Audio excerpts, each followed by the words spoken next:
আমার ভাইরা, আল্লাহ রাব্বুল আলামিন সূরা আনআম 82 নম্বর আয়াত 7 নম্বর পারা, এটা 17 নম্বর পৃষ্ঠার প্রথম নম্বর লাইনে আছে। কি করে নিরাপত্তা পাওয়া লাগে আর নিরাপত্তা দেবে কে, এই কথাটা তিনি জানিয়েছেন। আল্লাযীনা আমানু ওয়া লাম ইয়ালবিসু ঈমানাহুম বিযুলমিন উলাইকা লাহুমুল আমন। ইলা আখির আয়াত।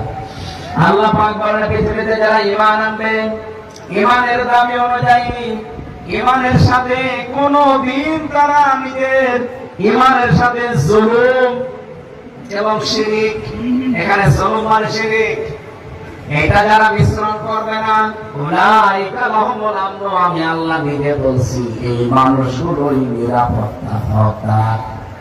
আমাদের নিরাপত্তা রাশিয়া দিতে পারবে না, আমাদের নিরাপত্তা আমেরিকা দিতে পারবে না,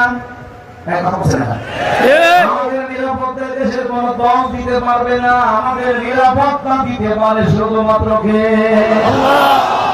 আল্লাহর নিরাপত্তা পাওয়ার জন্য বাংলার সরকার এটা রেকর্ড হচ্ছে, সারা দুনিয়া চলছে এখন লাইভে।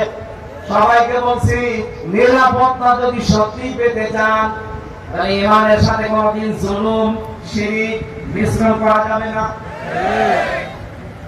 শিরক কি সারা জীবন তো শুনছি, শিরক কি এটা?